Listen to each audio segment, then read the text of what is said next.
every day before the sun even peeked over the skyline. Daniel Carter arrived at Ellington Corp. He moved silently through the gleaming halls, mop in hand, keys at his belt. No one knew his story. No one asked. He was just the janitor. But that's how Daniel liked it. Behind his silence was a heart carrying more than the weight of trash bags or cleaning carts. By day, he cleaned the skyscraper's 40 floors. By night, he disappeared. By night, he disappeared. Ryan Ellington Corp. had risen from nothing, fatherless, dirt poor, and brilliant. His company now ran global tech infrastructure, and though he sat atop power and wealth, his life had become sterile, empty. Success had cost him his ability to trust people's intentions. But Ryan had one habit: watching people. It began as business instinct, but turned into quiet curiosity. And one person intrigued him: the janitor. On the security feeds. Daniel never left with the crowd. He stayed late, took the side exit, walked, always walked. Never rode a bus, never used the parking garage. One rainy night, Ryan noticed something peculiar. Daniel didn't walk home. He vanished behind a boarded-up bakery. Why? The question wouldn't leave Ryan's mind. That Friday night, Ryan put on jeans, a hoodie, and told his driver to stay parked. He followed Daniel on foot from a distance, through alleys and forgotten blocks. They reached a broken old playground behind a church. Daniel knelt beside a bench, unzipped his worn backpack and pulled out small sandwiches, juice boxes, and blankets. Out of the darkness came children, shivering, hungry, afraid but trusting Daniel.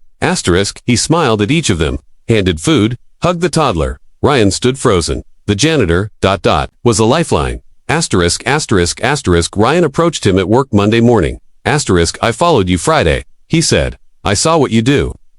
Daniel paused, mop in hand. He nodded. Quiet. Ryan asked softly, why? Daniel finally answered, greater than because I used to be them. He told his story. Orphaned at 10, on the streets by 12. Sleeping in shelters or on sidewalks. One day, a stranger gave him a sandwich. It saved his life. Now, I return the favor, every night. No one sees. That's okay. Ryan didn't speak. He only nodded. In that night, he followed again, but this time with boxes of food in his arms.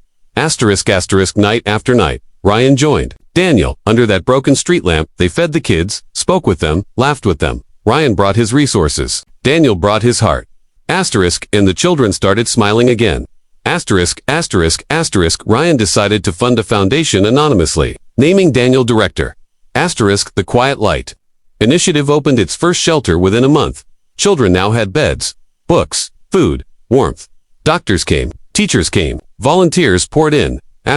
All because of a janitor with a worn backpack and a bigger heart than the building he cleaned. Local news picked up whispers. A tech CEO and janitor team up to help the forgotten. The story exploded, but Ryan refused. Interviews. Greater than Daniel deserves the story, not me, he told his board. Daniel remained humble. Still, swept floors. Still, fed children. But now, the world saw him.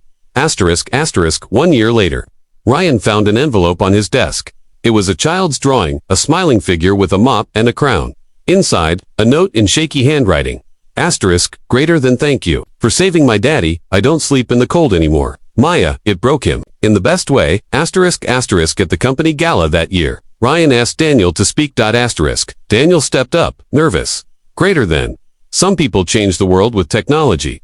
Some with money. But sometimes, it just takes a sandwich and someone who cares. The room stood still, then erupted into applause. Ryan smiled from the corner, watching the man who once cleaned his windows now illuminate the world. The people we overlook may be the ones holding the world together. Kindness doesn't wear a badge, it carries a mop, it carries food, and sometimes it carries the future.